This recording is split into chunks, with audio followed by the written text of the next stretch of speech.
kusikia neno la Bwana. Amen. Kanisa, Bwana asifiwe. Praise the name of the Lord. Amen. It's another day ambao Mungu ametusaidia kuweza kuwa katika nyumba yake.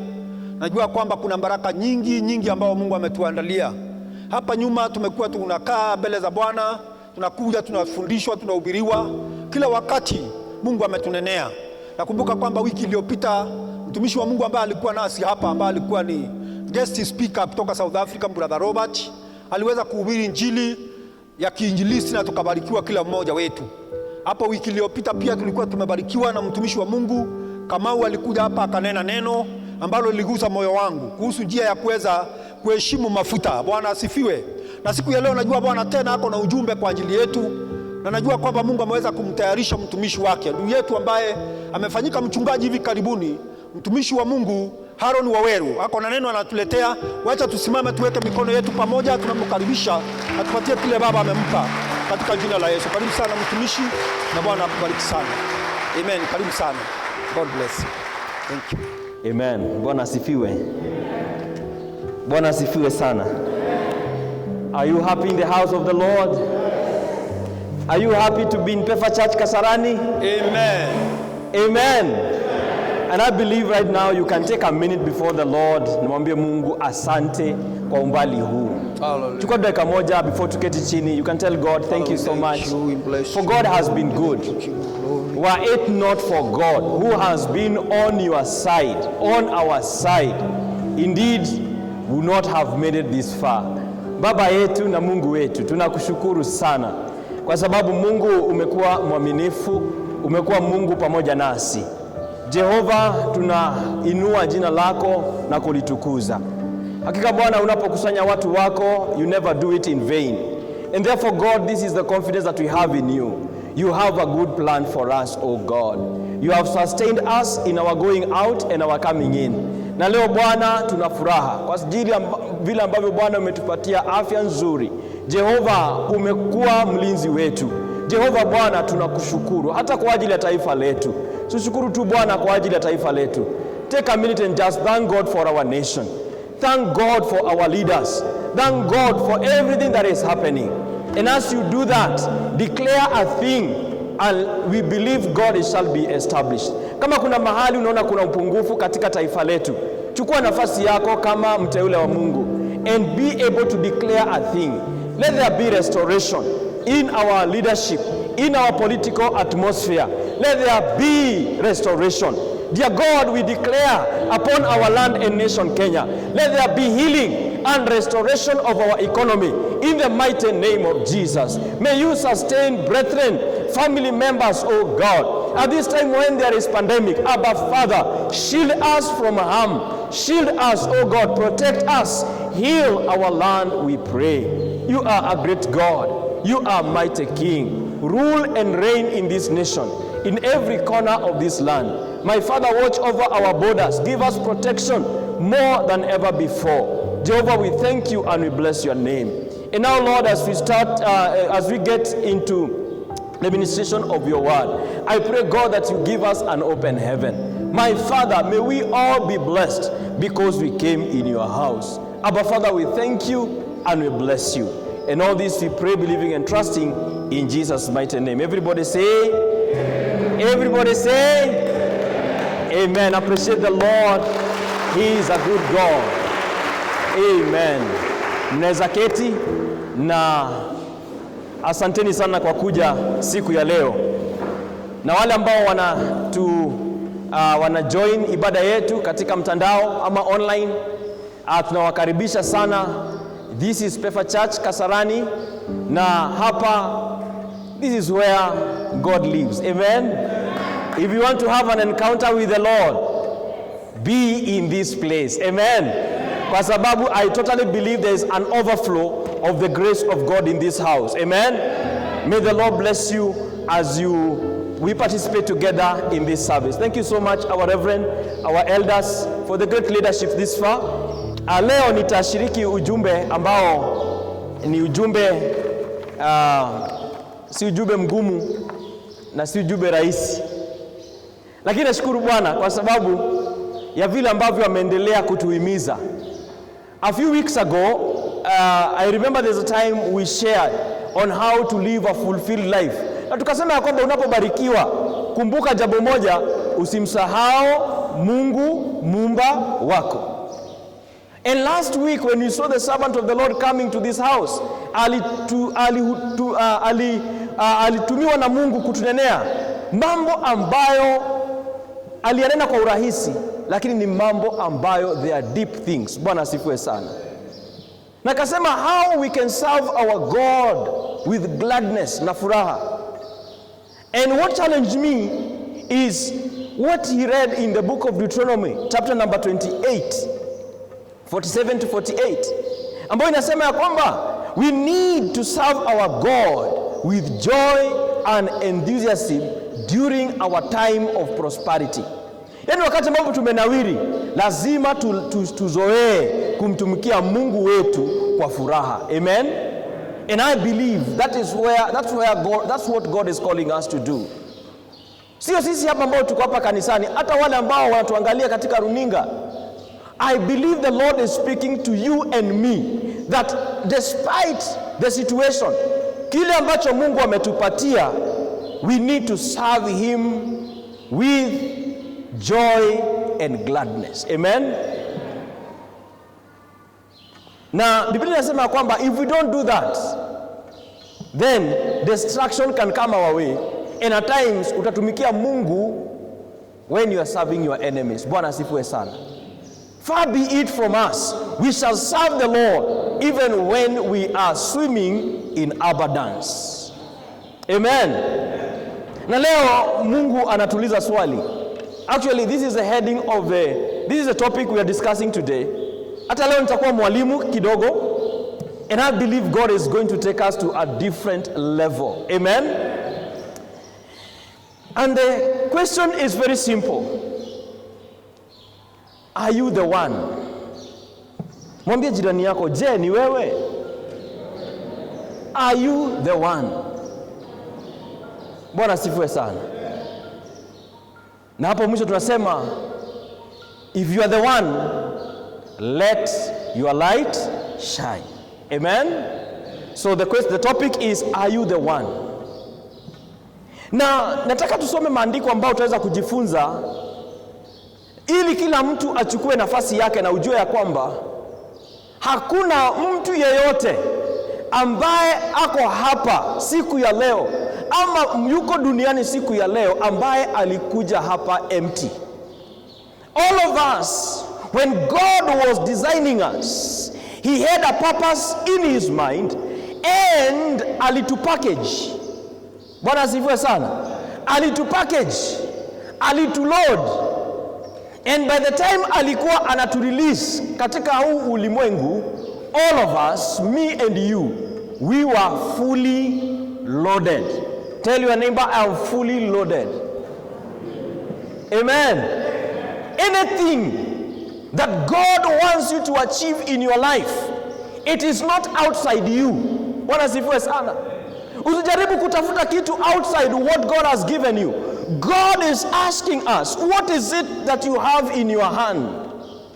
Remember, whatever you have, whatever God has placed in your hand, that is what he wants to use.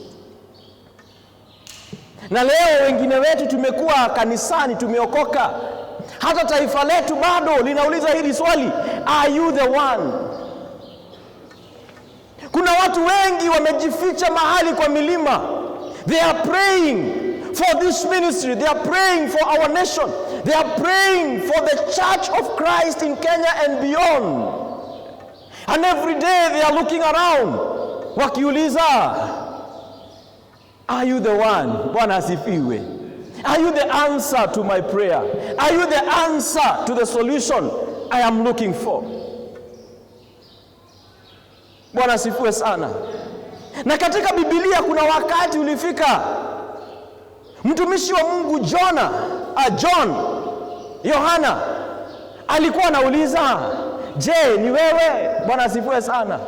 Akiwa kule nyikani, he was ministering.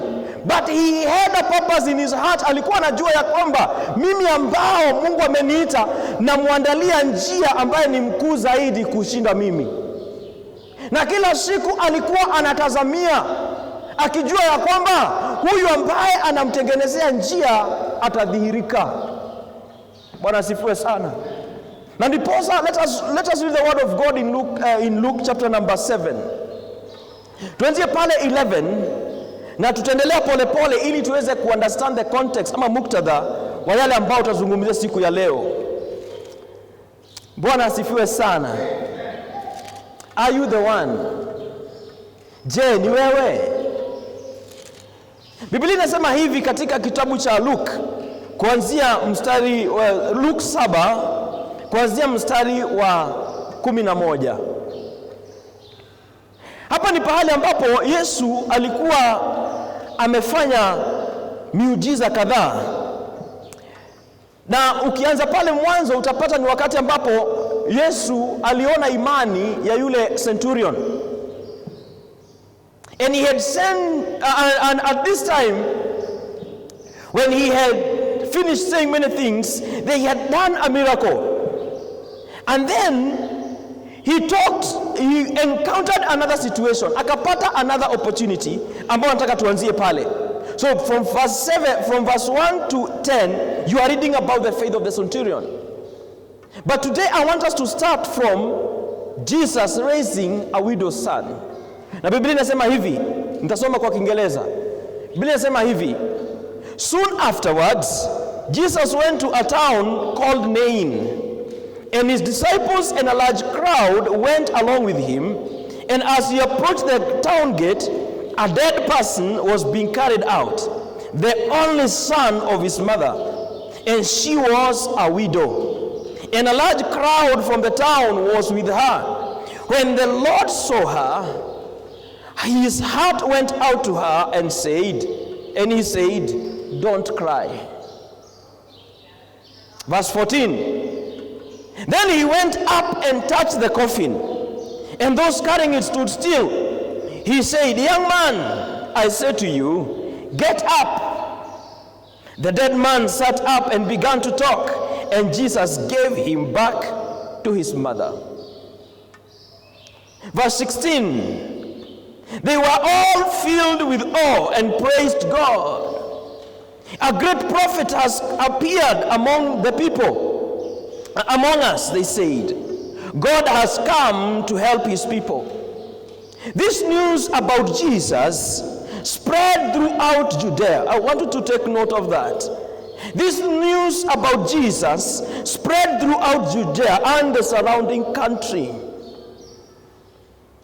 John's disciples told him about all these things, and calling two of them, he sent them to the Lord to ask, "Are you the one who was to come, or should we expect somebody else?" Verse 20. When the men came to Jesus, they said, "John the Baptist sent us to you to ask, are you the one who was to come, or should we expect someone else?" 21. At that very time, Jesus cured many who had diseases, sicknesses, and evil spirit, and gave sight to many who were blind. So he replied to the messengers, "Go back and report to John what you have seen and heard." Amen. Go back and report to John what you have seen and heard. The blind receive sight, the lame walk, those who have leprosy are cured, the deaf hear, the dead are raised, and the good news is preached to the poor. Praise be to God. Praise be to God. Are you the one, or are we expecting somebody else?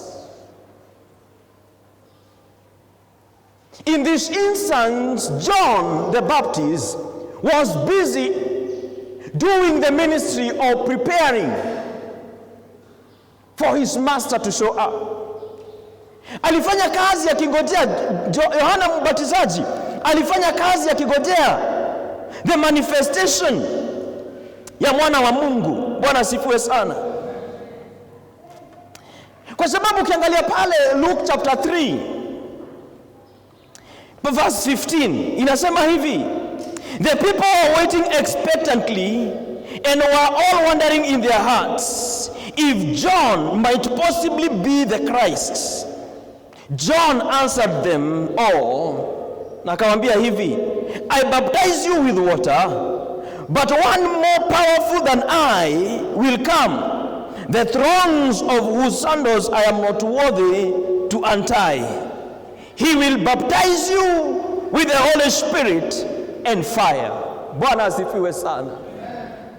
Kwa hivyo wakati Yohana alikuwa anafanya huduma, kwa vile ambavyo Mungu alikuwa anamtumia kwa njia kuu, watu walikuwa wanaona Yohana na wanashindwa. Je, huyu Yohana kwani ni yeye ambaye aliahidiwa atakuja?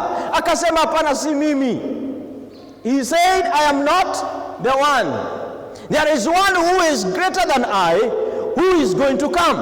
Mimi nawabatiza kwa maji, lakini yule ambaye anakuja atawabatiza kwa Roho Mtakatifu na moto. Bwana asifiwe sana. As he was serving, he knew he was ushering for a greater move of God in his generation. And he knew he was just a way maker. He was just preparing the way for the Lord, for the manifestation of Jesus. Bwana asifiwe sana. Are you the one, or are we expecting another one? Mpendo, hata taifa letu siku hii linauliza hili swali. Tukifikiria who is going to lead us out of the challenges that we have, there are many people who have been praying, but God has already positioned people ready and fully loaded. But these people are not manifesting. And therefore, as they pray, they are also watching, and they're wondering, is this the one, or there is another one who is not yet revealed?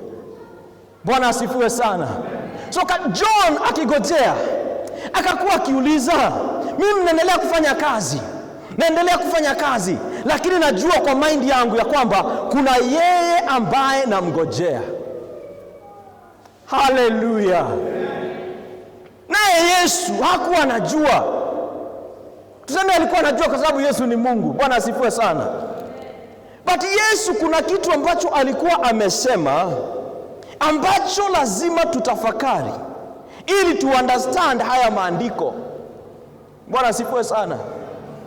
Bwana asifiwe sana. Na nataka nikupeleke kidogo tu ili tu understand vizuri. Nataka nikupeleke John chapter 9 from verse 1 to 5, and then we are going to marry these two scriptures together. Katika Yohana mlango wa 9 kuanzia hapo mstari wa kwanza. Tasoma kwa Kiingereza. Ukifika pale sema amen. Bwana asifiwe. John chapter 9.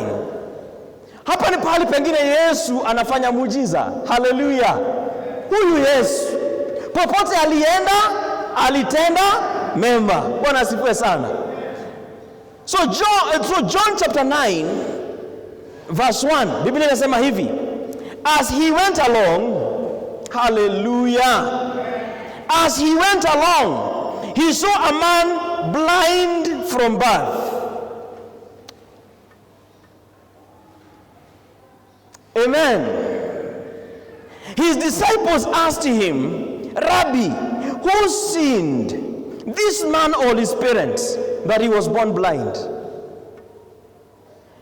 Neither this man nor his parents sinned, said Jesus.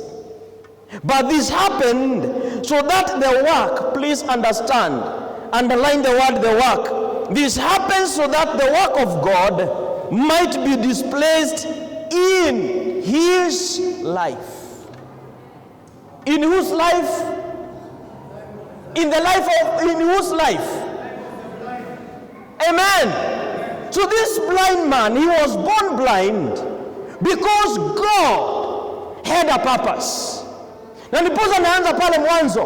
When you came to this world, regardless of the situation or the challenge, regardless of your background ama popote ulitoka, God knew. It is neither his parents nor him who sinned before he was born. Jesus declares, this happened so that God may be glorified. In whose life? In his life. Bwana sifiwe sana. Wapendwa, when we came to this world, all of us, we were packaged. Sometimes we look at the package we were packaged in, we don't like it. Wengine wetu hapa tukiulizana, wewe ulizaliwa wapi? Utaanza kutuambia story ambayo ni ngumu. Hatukupenda the package ambayo tulipakejiwa kwayo. Bwana asifiwe sana. But Jesus is encouraging us. You are packaged that way so that the works of God can be manifested in your life as he deals with those packages. Bwana asifiwe sana. And therefore Jesus, huyu blind man, huyu kipofu, si yeye alililia Yesu. Yesu akitembea akaona kipofu. Lakini the disciples wakakuwa na swali, wakamuuliza mwalimu, je, huyu ni yeye alitenda dhambi akazaliwa hivi? Akasema hapana, si wazazi wake, si yeye. Bwana asifiwe sana. The person, this happened so that God can be glorified. There is something I want you to notice before we get to the matter, to the subject of this topic today. Biblia inasema mstari wa 4, Yesu akiongeza kusema, akasema as long, na tafadhali tusisahau hii. Inasema aje? As long as it is day, we must do the work of him who sent me. Ni Yesu anasema. Anasema kwamba kama bado ingali mchana, usiwaambie mtu karibu na wewe, kama ingali bado mchana, as long as it is still daylight, we must do the work of him who sent us. Yesu akawaambia tena, akawaambia kwa sababu we must do the work. Night is coming when no one can work. Na akasema, while I am in the world, I am the light of the world. While I am in the world, I am the light of the world. Bwana asifiwe sana. Najua tuendelea vizuri. Na ndipo sasa tukirudi kwa ile maandiko, Yesu ambaye amesema kama bado kungali mchana, we must do the work. Kama bado ingali mchana, we must do the work of him who sent us. Mpendwa, mimi na wewe tumeitwa. Kama bado ingali mchana, we must do the work. And that's wherever Jesus went, he did good. He was working. Bwana asifiwe sana. Alitenda mema kwa sababu alijua, I was born with a purpose. Nilikuja hapa duniani nikiwa nimetumwa, na nilitumwa kufanya kazi. Na hiyo kazi popote ninaenda nitaifanya. Na akawaambia kama ingali mchana, as long as it is still daylight, we must do the work. Child of God, you must do the work as long as it is daylight. Akisema mchana ilikuwa inamaanisha ya kwamba kama bado ungali hai, kama bado angali hai, kama bado kuna time, because usiku unaingia where no one can work. Bwana asifiwe sana. Usiku unaingia where no one can work. Ecclesiastes 9 inasema hivi, inasema whatever your hands find to do, do it with all diligence, because where you are going there is no work. Bwana asifiwe sana. Na ndiposa sisi ambao tumeitwa, sisi ambao we have been planted in this country, sisi ambao tumepandwa katika nyumba ya Mungu, lazima tujue kama bado ingali mchana, lazima tufanye kazi. Kama bado ingali mchana, lazima tufanye kazi. Lakini akasema neno ambalo ningetaka tuiteke kwa perspective. Akasema kama bado, while I am here, I am the light. Amen. While I am still here, I am the light of the world. Bwana asifiwe sana. Na ndiposa hapa sasa, wakati amepatana na kijana akienda kuzikwa, huyu kijana, Biblia inasema vizuri, huyu kijana alikuwa the only son. Na Biblia inasema, look at this, you know the Bible makes no mistake. Biblia inasema ya kwamba, and this woman, the mother of this child, was what? Inasema aje? She was a widow. What is the Bible trying to communicate? That she did not have hope of replacing this one which is gone. Hallelujah. Hallelujah. And as they were escorting this dead son, Yesu akaangalia hivi, akakumbuka bado ni mchana. Hallelujah. Akaangalia shughuli zao wafuatana wanalia. Yesu akawaangalia hivi, akakumbuka ni mchana. Manake anasema, as long as it is still daylight, we must do the work of him who sent us. Akakumbuka bado ni mchana. Huyu jamaa hawezi endelea kulala hapa kama mama yake anaenda kumzika na mama yake hana hope, na nikiwa hapa lazima nifanye kazi yangu. Na ndipo Yesu akawaangalia akamwambia, simameni. Bwana asifiwe sana. Simameni. Hata hawakouliza alikufa siku gani, hapana. Bwana asifiwe sana. Aliwaambia simameni. Akaenda straight akamwambia kijana, inuka. Hallelujah. And the young boy akaamuka, akaanza kuongea na wao, na Yesu akamhand over. Bwana asifiwe sana. That miracle shook the entire village. It shook the entire town. Sasa watu wakaanza kusema, wa, leo tumepatana na Yesu. Ametenda jambo ambalo is beyond the imagination. Ile ambalo hawakugundua, Yesu alikuwa anafanya kazi yake. Bwana asifiwe sana. Na ndiposa wakati Yohana, the information spread so wide, mpaka Yohana akaambiwa, hey, kuna mtu ambaye amefanya hii miujiza. Mpaka akauliza, hapana, kama kuna mtu amefanya hii miujiza, hebu chukueni watu wawili, endeni mumuulize, are you the one? Bwana asifiwe sana. Yule ambaye nilikuwa nagojea, are you the one? So when they went there, Jesus, hao watu wakamwambia, tumetumwa na Yohana tukuulize kama je, ni wewe? Amen. Amen. Na hapa leo hilo swali, najua viongozi, hata sisi ambao ni wa Kenya tunauliza hili swali, je, ni nani? Bwana asifiwe sana. Kwa sababu there are things that needs to be answered, and there are people who are fully loaded to do those things. But we are waiting for the manifestation of what they are packaged to do, so that we can know their true identity. Bwana asifiwe sana. Kuna mambo ambayo Mungu ameweka ndani yako na ndani yangu. Hallelujah. Hallelujah. Na bado tunangojea. Kama John tunangojea. Je, brother Mulupi, ni wewe? Ama kuna mwingine tunamngojea? Yesu hakusema ni mimi. Jesus did not say I am the one. No, hapana. Alisema endeni mumwambie kazi inatengeka. Hallelujah. Hakusema ni mimi. Wakati walimuuliza, je, ni wewe? Akasema sasa ndio time ya kujidhihirisha. Wale ambao walikuwa wamelemaa akaanza kuwainua tena. Wale ambao walikuwa ni wagonjwa akaanza kuwaponya. Wale ambao walikuwa ni vipofu akaanza kufungua macho. Akasema endeni mumwambie kazi inatendeka. He did not say I am the one. The easiest answer ama jibu ambalo liko rahisi ni kusema ni mimi. Yesu hakusema ni mimi.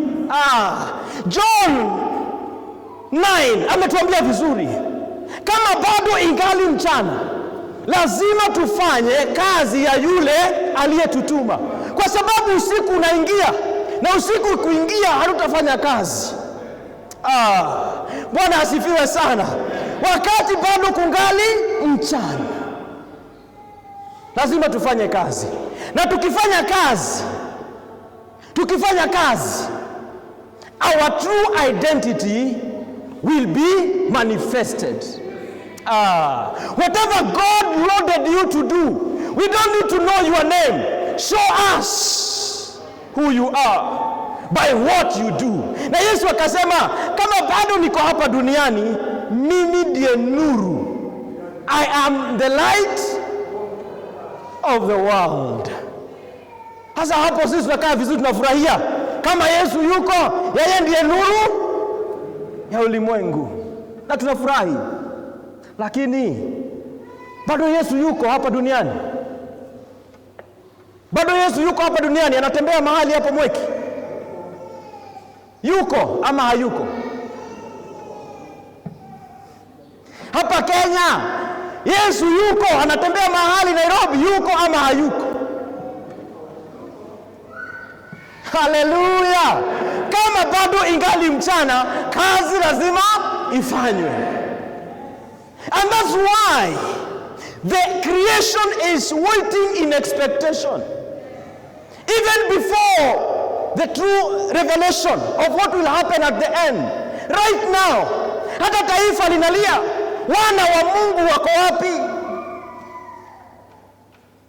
Because you who are the sons of God, you who have been called by God, when you are being born, there was something that was packaged in you. You came to this world fully loaded. And there are people who are saying, Lord, we need people who are going to restore our economy. We need people who are going to build this church. We need people who are going to stand in the gap. And as they pray, they are also asking, where is he? Please, wakisikia kuna mtu ameanza kitu kama mzee, je, ni wewe? Bwana asifiwe sana. And therefore, Jesus knew that hili swali tutajiuliza. Alijua hili swali tutalijiuliza. Wakati Yesu umeenda msalabani, wakati Yesu umetundikwa msalabani, wakati Yesu umekufa, wakati Yesu tumeona ukifufuka na umeenda na umepaa juu mbinguni, bado utakuwa nuru ya ulimwengu? Akauliza hili swali. Lakini Yesu ni nani? He is God. Bwana asifiwe sana. Alijua in his ministry, he was also working on his succession. Akifanya huduma yake hapa duniani, alikuwa na make sure everything is in place. Na already alikuwa amejua, hata nikienda, nuru yangu haitaisha.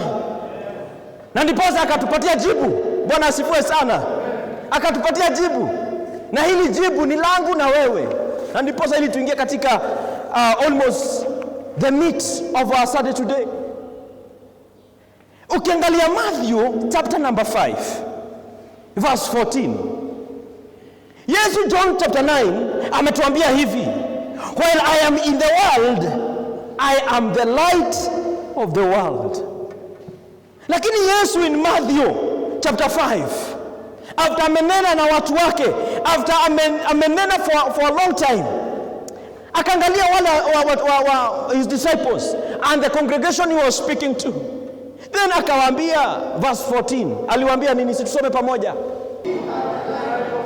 Nani? Yesu ama wewe? Who is the light of the world? But in John he says, while I am in the world, I am the light of the world. But in this verse in Matthew, he is telling us, when I am gone, I am still around. Bwana asifiwe sana. Hata kama nitakuwa nimeenda, bado niko. Lakini my light shall not be the light I'm showing you now. Itakuwa distributed to the sons of God, those who believe Jesus, because he will give them the power to become what? The sons of God. Bwana asifiwe sana. them that believed him. What did they do? Those that accepted Jesus, what did he do? He gave them the power to become sons of God. Na ndiposa Matthew anatuambia hapa sasa, now me and you are the light of the world. Sikiza vizuri. Akasema, a town built on a hill cannot be hidden. Neither do people light a lamp and put it under a bowl. Instead, they put it on its stand, and it gives light to everyone in the same house, in the house. Bwana sifiwe sana. I want us to go to verse 16 tuangalie vizuri. Verse 16 nasemaje? In the same way. Tusome pamoja na usome Biblia yako. In the same way, let your light shine before others, that they may see what? That they may see your good deeds and glorify your Father in heaven. Hallelujah. So let your light shine. So when this bulb is lighting, hii bulb ikiwaka, what do we see? What do we see? We see light. Bwana asifiwe sana. Na sasa in our walk as brethren, Jesus is telling us now, you are the light of the world. But what I like more is verse 16. Kwa sababu verse 16 inatuambia hivi, in the same way, kama vile ambavyo ukiwasha taa haiwezi ifunika, kwa njia hiyo hiyo wacha nuru yako iangae kwa wengine. Lakini najua hili funzo umesikia mara nyingi. I want to give it a different perspective today. How do we demonstrate our light to the world? It is answered in the second part of that verse. Inasemaje? Let your light shine before others. Wacha nuru yako iangae mbele ya macho ya wengine. Lakini nuru yako ikiangaa wataona nini?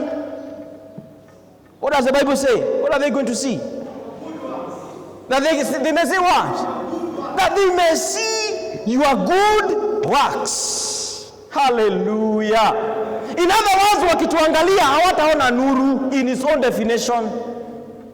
Wakituangalia hawataona light, because sometimes you say, I'm going to make my light shine. It is not going to shine like the bulb. Your light is going to shine through your action. Bwana asifiwe sana. The works that you are going to do are the ones which are going to demonstrate whether light is in you or not. Matendo. Bwana asifiwe sana. Actually, New King James Version inasema hivi, let your light shine before men, that they may see your good works. Yani nuru yako ikiangaa, hawataona nuru. Wataona nini? Matendo. Hawataona nini? Hawataona nuru. Hawatasikia nuru. Wataona matendo. Na wakiona haya matendo, watamuinua Mungu aliye juu mbinguni. New Living Translation inasema hivi, in the same way, let your good deeds shine. Yani wacha matendo yako yang'ae for all to see, so that everyone will praise your heavenly Father. Bwana asifiwe sana. Na hapa ndipo sisi wengi, ama I can tell you for sure, this message is so personal to all of us. And I can tell you for sure, even for us who are seated here, wale ambao mnaniangalia katika runinga ama kwa mtandao, mnajua, if you evaluate yourself, how much has God deposited in you? How much gift has God deposited in you? How much talent? Ni uwezo gani Mungu ambaye amepackage ndani yako, that you have the capacity to shine? Lakini hatujaona nuru. Kwa sababu nuru si maneno. Na ndiposa Yesu alipopata hawa two messengers wametumwa, akaulizwa na hawa wanafunzi wa John, je, ni wewe ama kuna mwingine tunagojea? Akasema hapana, hilo swali sitajibu. endeni mumueleze yale matendo munayaona. Na wakiona matendo watapata jibu ya kwamba ni mimi. And that was the fulfillment of Isaiah 61. I'm not going to read, maybe I can just quote. I can just read a bit of it.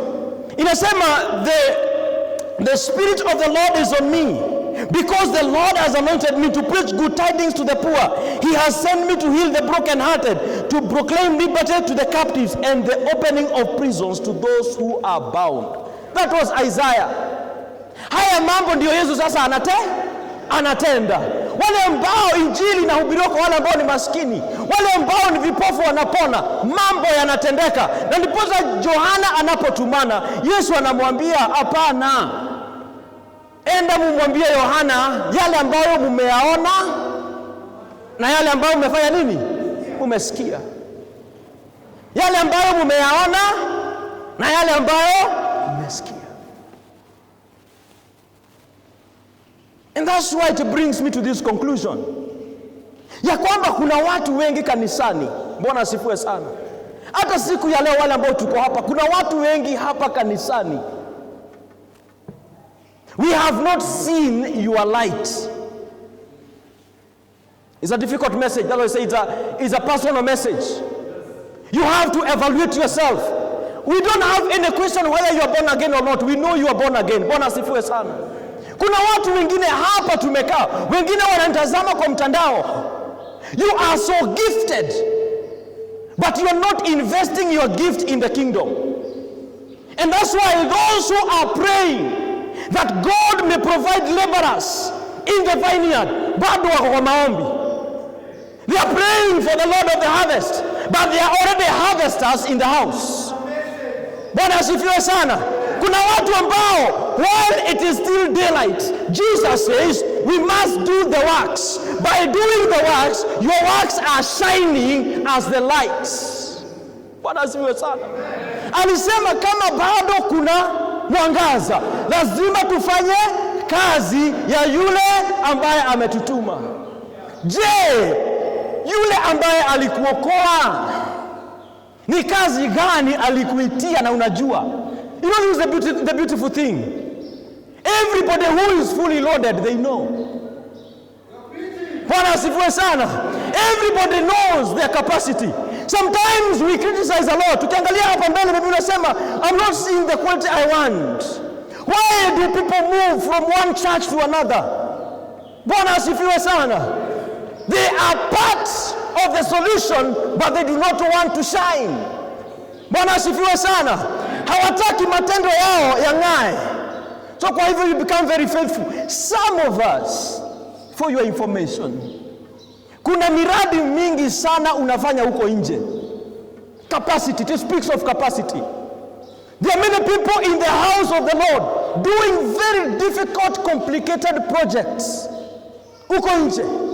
But when they come into the kingdom of God, and the Lord is asking, are you the one that you have been looking for? Are you the one that God has been looking for to move this project to the next level? Or are we expecting somebody else? Let your light shine. Bwana asifiwe sana. Wacha nuru yako ing'ae. Let the elders wakuwe spoiled for choice, because there is many people who are shining. They are doing the work. And when we are looking for people, we are not wondering whether you are the one or not. We already know you are the one because of what you are doing. Bwana asifiwe sana. Why is it that we feel shy in the kingdom of God to do the things that God has called us to? Am I speaking to somebody today? Are you the one? Hallelujah. Are you the one? Are you the one we are waiting for this church to go to the next level? Are you the one? Oh, we still keep on praying that God may provide laborers in his house. Kuna wengine wetu hapa wamepewa vipawa. Oh, if you sing, if we give you a microphone, Utaimba hapa mbingu zitashuka, lakini haung'ai, bado umekaa umestarehe. Kuna wengine hapa jamani, tukishika keyboard hapa mbingu zitashuka, but you have not manifested your light. Haujainua mkono ukasema niko hapa Bwana, nitumie jinsi upendavyo. Are you the one? Maybe the church requires managers. We are looking at many things, even this country. Let me tell you, this is not only a message to our church or even to the body of Christ. It is a message to this nation. When the foundations of our economy are being shaken, kuna watu wanaambia Mungu jameni, itaisha siku gani? But there are people who are seated, they have the answers and the solution, but they are not shining. While it is still day, yani kama bado ungali hai, kama bado unapumua, fanya kazi ya Bwana. Are you still the one? Maybe ladies department kuna kitu wanauliza na wamekuwa kistruggle nayo, na kuna mama hapa ameketi anasema, anawaangalia tu, anasema ngoja tuone venye inaenda. But the Lord is speaking to us this morning. It doesn't have to take that long. Lift up your hand and tell even the leadership, this is my capacity. Bwana asifiwe sana. Lakini nataka kukuchallenge kutoka leo. Bwana asifiwe. Si mtu akasirika aseme kutoka leo, kama bado ingali mchana. Kama bado ingali mchana, nitafanya kazi ya yule ambaye alinikomboa na ameniita. Are you the one? Or there is somebody else we are expecting? Bwana asifiwe sana. It is a simple message, but it is profound. Jesus did not want to say, I am the one. No. Alisema hapana, endeni muambie kile kinatendeka. Hallelujah. Vipofu wanaona, mambo yanatendeka. Na kwa sababu Yohana ana unabii, aende angalia Isaiah 61, compare notes. Kama yule alikuwa anagojea ni mambo yale alikuwa anagojea atendeke, kama ni hayo yanaonekana. Na wakati waliporudi na ujumbe akasema ni yeye. Bwana asifiwe sana. Na ndipo akasema as long as I'm in this world, kama Yesu akasema kama bado ningali hapa duniani, mimi ndiye nuru ya ulimwengu. But Jesus, when he ascended, he gave us the power. Na akasema your body is not your own. Bwana asifiwe sana. Mwili wako si wako. It is a temple of the Holy Spirit, because you have been bought at a price. Wale ambao tumekombolewa jameni, hizi nguvu tuko nazo si zetu. God has given us himself. Actually, he lives in us, and Jesus wants to shine. How was Jesus shining? How was he demonstrating his light to the world? He was not walking around saying, I'm the light. No. He was doing the works of what he was sent to come and do. Bwana asifiwe sana. Even you and me, we know that we have been called. We know we are fully loaded. I challenge you, take up your rightful possession. Do something. Shine for Jesus. Let your light shine. Let your light shine.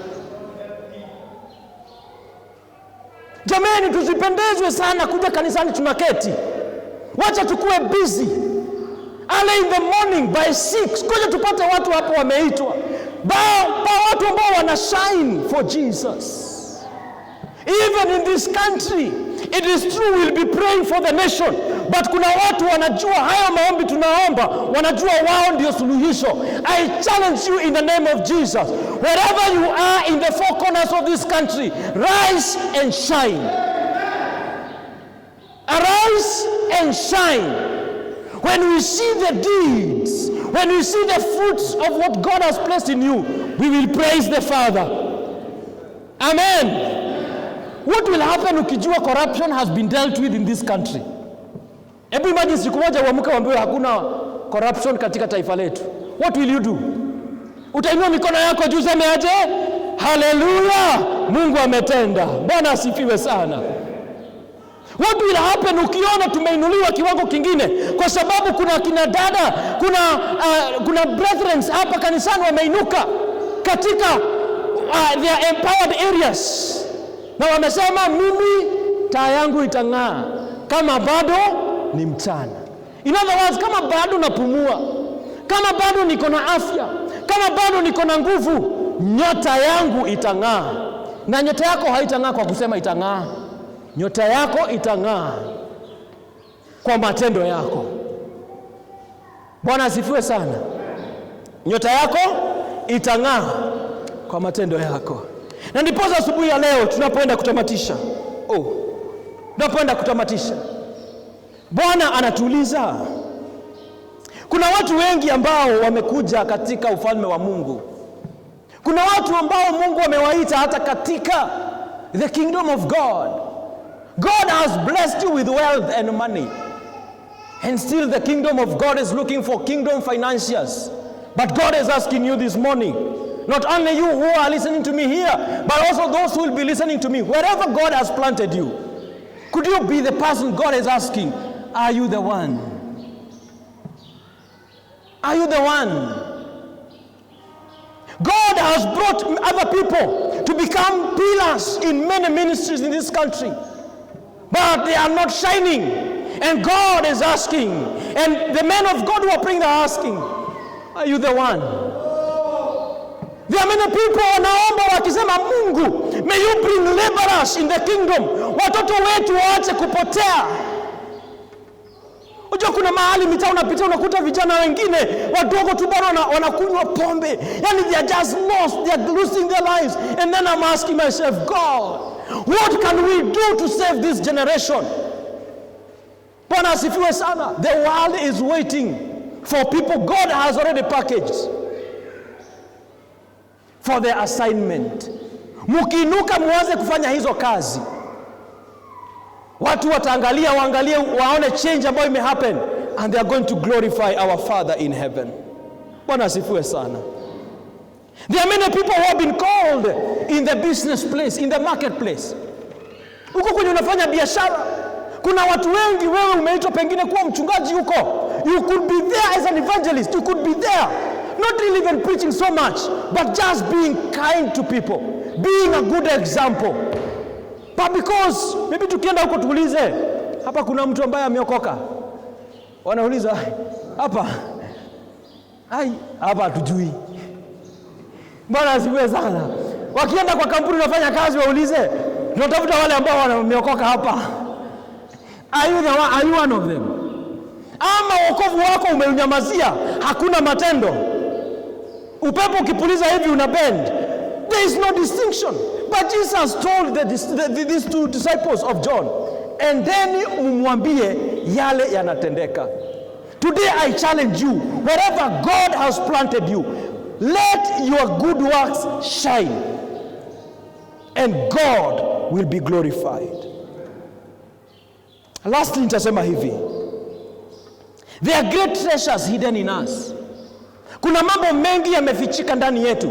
Mimi nikikuangalia siwezi yaona, lakini wewe umeyaona. Mungu akikumulika ndani yako, every one of us has been gifted differently. But for us to know that you have been gifted, you have to manifest. Lazima tuyaone kwa matendo. Ile utajiri Mungu ameweka ndani yako, jameni, siing'ae. Amen. Let it shine through your good works.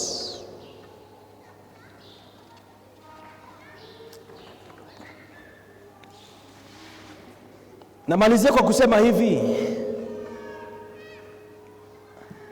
in most cases sisi ambao tumeokoka ama wengine kule nje, tukiangalia maisha yetu, you are tempted kufikiria ya kwamba Mungu anashughulika zaidi na mambo yetu ya kiroho, mambo yetu ya physical hana haja nayo. And that's why sometimes we have a very clean separation, ya kwamba the person who comes to church and the person who reports to work tomorrow. Bwana asifiwe sana. Yaani kuna utofauti mgumu kwa wale ambao wako kanisani leo na wale wataenda kazini kesho. Why? Because we treat these things separately. Ya kwamba mambo yangu ya kiroho ni separate, maisha yangu ya kawaida ni separate. I want to announce to all of us, in the eyes of God, you are not two people living in one. You are one person. Let your light shine here in the church and in the where God has planted you kwa biashara. Bwana asifiwe sana. Are you the one? Let your light shine in ministry. Wacha nuru yako ing'ae katika jamii yako. Bwana asifiwe sana. Kuna wengine pengine sitaki kusema lakini ni vizuri kujihoji. Pengine baba ambaye ako kanisani leo si baba ambaye ako nyumbani. Bwana asifiwe sana. Nasema the humble man we see in the church, the person who is talking nicely to people, maybe you are not the same person at home. The same could be said of probably a child or a youth. The good youth we see is not the same youth who is at home. Bwana asifiwe sana. The good lady we see, ukiwa mke wa mtu leo tukikuona kanisani tunasema hallelujah. Pengine you are not the same person at home. Today I want to challenge you. Let your light shine. You are not a different person spiritually and physically. You are one. Let the person we know here be the person who is known outside. And if you do that, the good works we see here, if they see them in the marketplace, they will glorify our Father in heaven. And the ministration of our gospel will be so easy. Bwana asifiwe sana. Let your light shine at your place of work. Let your light shine in your business. Let your light shine in your career. Now, when your deeds shine, watu watainua Mungu wako. Bwana asifiwe sana. Situsimame jameni.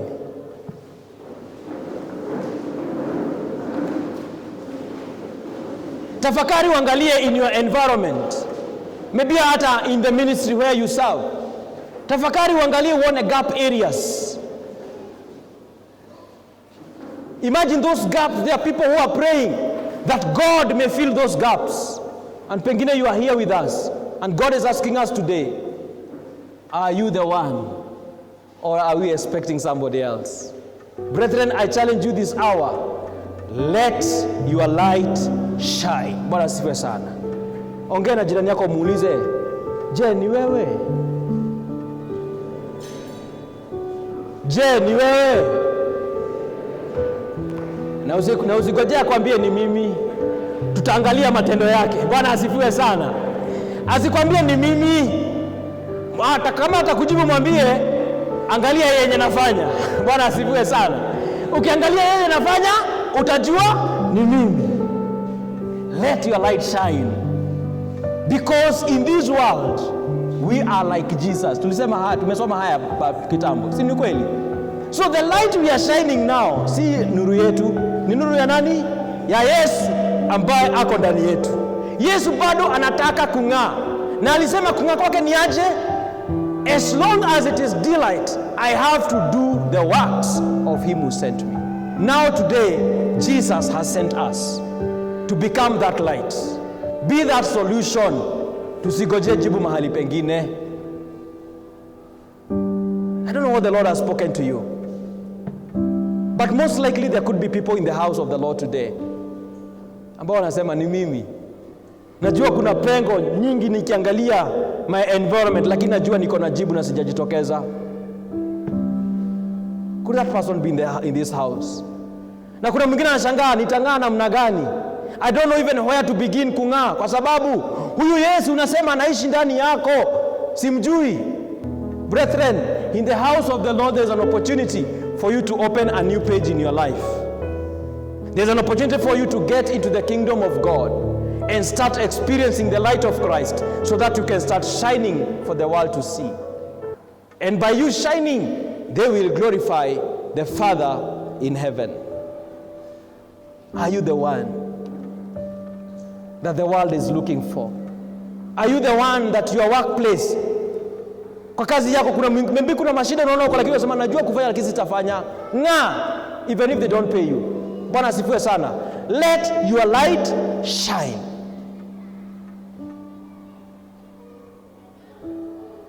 Tuinutu mikono yetu kwa Bwana. I don't know what the Lord is speaking to you, but I just want to look at yourself. I just want you to introspect. Introspect. I don't know, just look at yourself. After all is said and done, right now it is still daylight. Lakini giza ikiingia na ufike mbele ya kiti cha enzi na Yesu akuulize, did you do your best with what I gave you? How will you feel? Let your light shine. Baba, katika jina la Yesu Kristo ninakushukuru Bwana kwa sababu ya kuona kwamba tusikie yale ambao tumesikia siku ya leo. Wewe ulipokuwa hapa katika mwili, ulikuwa unaambia watu kwamba masikio yenu yamebarikiwa ambao wamesikia mambo haya. Mungu, pia naamini ya kwamba tumebarikiwa sisi ambao tumesikia swali ambao tumeulizwa na Roho wako siku ya leo kupitia mtumishi wako. Naomba katika jina la Yesu Kristo katusaidie Bwana kujibu hilo swali kama washirika wa hili kanisa na kama wa Kristo. Bwana, tujibu, tuseme kama sisi kweli ni vile ambavyo ulitaka tuwe, na tunafanya kile umetaka tufanye, na tunatoa matunda ambayo unataka tutoe.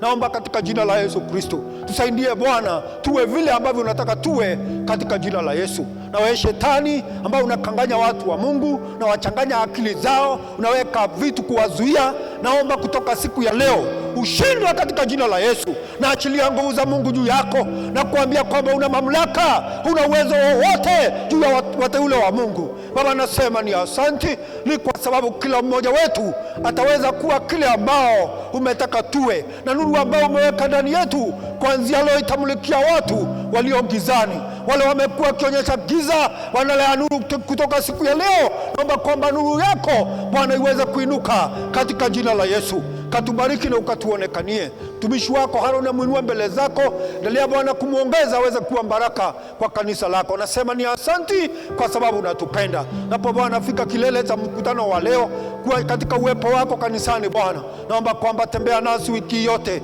Neema yako Bwana ikawe nasi kila mahali tuendako. Naomba Mungu kawe nasi mahali pa kazi, kawe nasi manyumbani mwetu, kawe nasi katika hali ya huduma. Kwa chochote ambao tunafanya Mfalme, naomba kwamba nguvu zako zikadhihirike. Mikutano yetu ya katikati tuweka mikononi mwako. Naomba kwamba ukawe nasi, naomba kwamba ukatuonekanie na ukawe nasi kwa mikutano Bwana, ukainua watu wako. Nasema ni asanti, ukatubariki na ukawe nasi wiki yote kwa sababu wewe ni Bwana. Katika jina la Yesu naomba nikiamini. Amen. Amen.